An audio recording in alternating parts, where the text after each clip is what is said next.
In the museums of illusions across the world, there is a mirror room that lets you see yourself from different perspectives. It can be a lot of fun and a dizzying experience at the same time. In our professional lives, the only way to see ourselves from different angles, revealing our strengths, areas for improvements, and blind spots, is with a tool called 360-degree feedback. Hello and welcome to the L&D Academy's channel. My name is Irina Ketkin and I'm a learning and development consultant with a passion for transforming the way we talk about L&D. In today's video, we'll cover everything you need to know to get started with a 360-degree feedback, so strap in. First up, what is a 360-degree feedback? Apart from being one of my favorite L&D tools, a 360 feedback is a method of collecting and comparing feedback from multiple stakeholders like managers, peers, direct reports, and even clients to provide a comprehensive view of an individual's performance.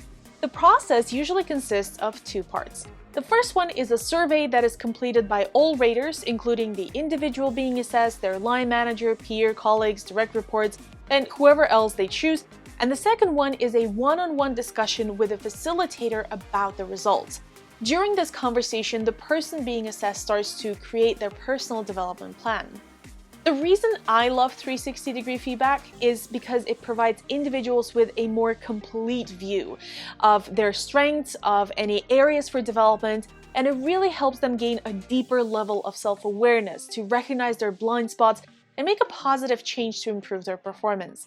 Additionally, 360 feedback can contribute to a positive and productive work environment as it enhances communication, collaboration, and teamwork. Speaking of which, now let's talk about the benefits. There are numerous reasons why you'd want to use a 360-degree feedback in organizations, so let's take a look at some of the more significant ones. First, improved self-awareness and personal growth. With feedback from multiple sources, people can identify their strengths and areas where they need to improve, then develop a plan for personal and professional growth. This is especially useful if the individual's manager isn't providing them with direct feedback on their performance or development opportunities. Then it can also lead to better communication and teamwork. The data you gather through a 360-degree survey helps improve communication among team members by giving them insights into how they're perceived by people they work with. It provides an opportunity for open and honest feedback, leading to more productive and collaborative work environments. Another benefit is that it enhances leadership and management skills, which are critical for organizational success. A strong organization has strong leaders. Of course, each company has its own understanding of what good leadership should be, but a 360 feedback gives us the flexibility in terms of what to assess and tell us what to focus on in our development efforts. Yet another benefit is that it improves our understanding of leadership skill sets and how they compare with other leaders within the organization. This can help further develop future leaders who are better equipped at leading teams. Finally, a 360-degree feedback can increase motivation and engagement. A more comprehensive view of our performance can really boost our self-awareness and hopefully encourage us to take ownership of our development. A 360 feedback can also be used to recognize and celebrate achievements.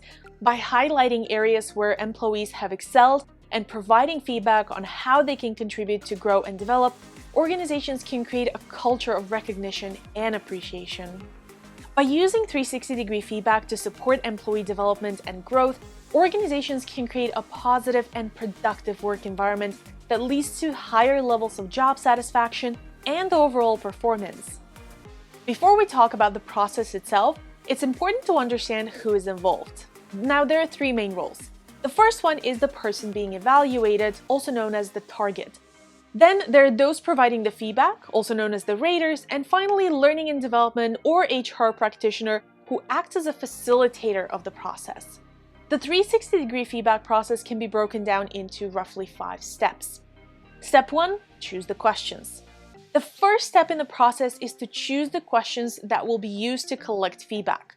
The questions, or the more commonly used statements, should be multiple choice, usually rated on a scale from strongly disagree to strongly agree, carefully selected to align with the organization and the individual's goals and objectives, and provide a well-rounded assessment of their performance. Choosing the questions or statements should be a shared process between L&D and the target. Although in some cases, like a global leadership development program, the statements could be pre-selected by the senior leadership team of the company. Here's a tip from our experience. There isn't a strict limit to how many questions to include, but from experience, we can share that anything above 25 to 30 questions can become very cumbersome to comprehend and focus on key areas during the one-on-one conversation. Another tip, make sure to also include at least 2 open-ended questions at the end of the questionnaire. These could be something along the lines of, what do you admire most about this person, and what would you recommend this person improve in the future? Check out our ultimate toolkit for L&D, which has a special question bank with over 500 assessment questions and statements. Step 2. Select raters. The next step in the 360-degree feedback process is to select the raters who will provide feedback. Raters should be carefully chosen to ensure that they have experience working with the target and can provide honest and constructive feedback. Raters typically include managers, peers, direct reports, and customers. The number of raters can vary, but a larger number of raters can help to ensure that the feedback is more comprehensive and representative of the individual's performance. Here's another tip from our experience. While it is recommended that the target makes the final decision whom to include in their assessment, you want to make sure that they pick a balanced crowd. That is, not just people who are loyal to them or only people who will give them negative feedback. Another thing to keep in mind is that not everyone will feel comfortable responding. So you want to make sure that each group of raters has at least 4 people. Otherwise, it may be too easy to guess the individual's rater responses, which will shift the focus of the one-on-one discussion. Step 3. Launch the survey. This can be done using a variety of tools, including online surveys or paper-based questionnaires. The confidentiality and anonymity of the feedback data should also be emphasized to encourage honest and open feedback from the raters. Here's a tip from our experience. Make sure you have agreed with the target when the survey will be launched and how long it will stay open. A good rule of thumb is to allow at least 2 weeks for raters to respond to account for any holidays or busy periods. Here's another tip about the communication to the raters. First, you need to clearly explain why they are receiving this email. You can say something like, because so-and-so has nominated you to provide feedback on their performance. Then mention how long it takes to fill in the survey. You can say it usually takes anywhere between 5 to 10 minutes to fill in. Finally, let them know that their responses are anonymous. You can say your responses will be averaged so that no individual can be identified. Step 4. Collect and analyze the feedback. Once the agreed time has passed, the feedback data is collected and analyzed.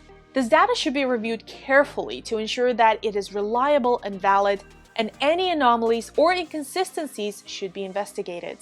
The data can be analyzed using a variety of methods, including rating scales, behavioral descriptions, and open-ended comments. The results should be presented concisely, and all strengths and areas for improvement should be clearly highlighted. Here's a tip from our experience. One of the best ways to represent feedback data is in the form of graphs. Make sure that the graphs are clear, or at the very least, the feedback report has a detailed description how to read the data. In the Ultimate Toolkit for L&D, we've included a sample report and results calculator you can use to create feedback graphs. Step 5. Discuss the results. The final step in the 360-degree feedback process is to discuss the results with the individual being assessed. The skills and experience of the facilitator will be crucial to the success of this step. The discussion should be done in a one-on-one setting and conducted in a way that is supportive and non-judgmental. All strengths and any areas for improvement should be discussed in a constructive and supportive manner. It is important to ensure that the individual understands the feedback and is able to create a plan for development based on it. Ongoing support and coaching should also be provided to help the individual achieve their development goals. Here's another tip from our experience. One of the best ways we found to keep the conversation constructive is to present the feedback data or the graph and ask for their take on it first. Often the target will notice the outliers and will want to discuss them further. Keep in mind that the feedback data is just that, it's data. There is a lot of context behind the numbers, so the role of the facilitator in this discussion is to help the target understand what is that context and how these numbers affect them in their day-to-day. Finally, remember that some people may struggle to accept feedback on the first try. In those cases, don't push it. Allow some time for the person to review the information by themselves and offer to meet at a later time to discuss the results further. How learning and development can use 360-degree feedback. As you've figured out by now, 360-degree feedback can be a powerful tool for improving performance, communication, and even leadership skills. Here's some of the ways learning and development practitioners can use it to support their employees. If done right, 360-degree feedback should directly link the company's goals and strategy to the target's performance. For example, if the company wants their leaders to be adaptable in times of change, then the 360-degree feedback will include a statement about the target's ability to adapt to the changing priorities of the business. L&D practitioners can work with employees to create SMART development goals that is specific, measurable, attainable, realistic or relevant, and time-bound. And these goals should be based on real feedback and designed to help employees improve their performance. Most of all, a 360 feedback provides clear indication what to focus the development efforts on. L&D practitioners can use 360-degree feedback to facilitate feedback conversations and coaching sessions with employees. These sessions can provide an opportunity for employees to discuss their performance in a supportive and not judgmental environment.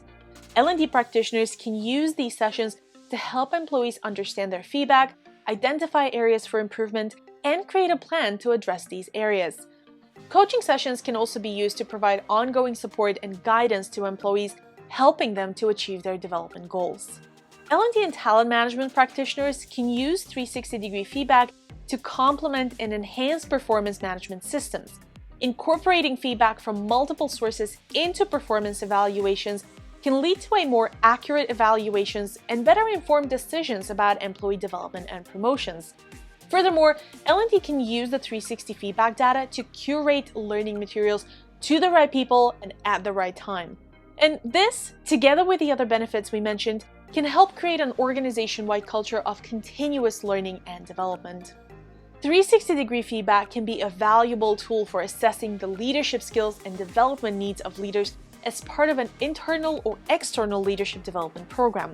It can be used at the beginning to provide a baseline for measuring progress, during the program to assess the effectiveness of the training, and at the end to evaluate progress and the overall effectiveness of the learning offering.